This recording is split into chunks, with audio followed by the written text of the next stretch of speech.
Welcome. This is a Dremel 3000. It's like a Dremel kit. These are pretty common. It has a Dremel tool in it. It's multi-speed. It comes with like accessories and bits and a cord and stuff. But this video is not about this Dremel. It's about this one. So this is a Dremel Moto-tool, model 275.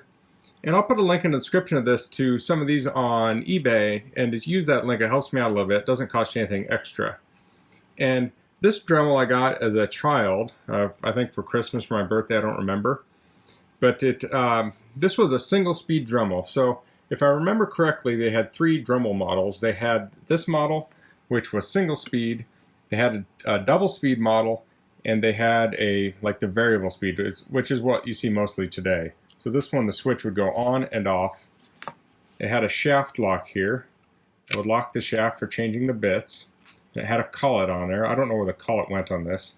And then you could unscrew this to attach accessories and such. So this was kind of neat to me as a young child, but it also wasn't super useful because it was single speed. You couldn't slow it down for doing certain things. So the use was limited. Let's compare this to the new one a little bit more. So they're about the same size. This one you can unscrew this and use that as your little collet key here. The switch is in about the same position. They both have the little hook for hanging it. And they both have a two-prong cord.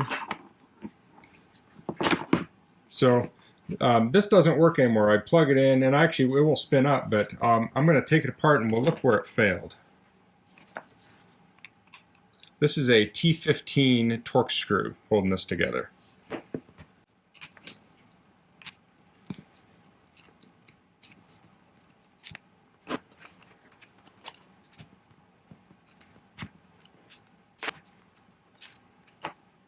Okay, so we have this thing open now.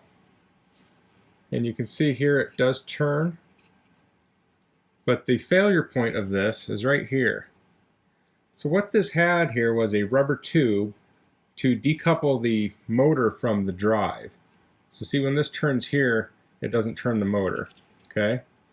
And this rubber has gotten hard over the years because this is probably at least 30 years old.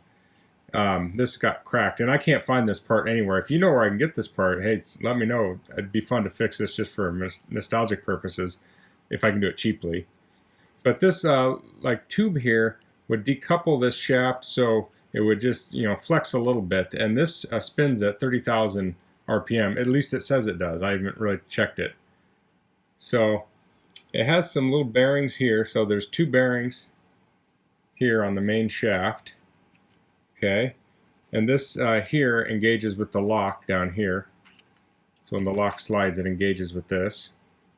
Okay, and then you have like, it looks like kind of nylon here, and this is a, oops, looks kind of like a nylon gear here maybe or something, and then it has like bushing, I think, and it has a cooling fan. You have the motor, and it has brushes back here. I'm not going to pop these out, but it looks like you can replace those brushes. And it looks like it has another bushing back here. So that's the guts of this. I guess I didn't look at the specs. So we can look at the specs here. It's 120 volts, 50 to 60 hertz, 1.15 amps. 30,000 RPM, Dremel and Racine, Wisconsin. I don't know the exact date on here. I don't know if that has a date code or not. But, so yeah, that's the inside of a really old Dremel. So yeah, I thought some people might be interested in seeing this.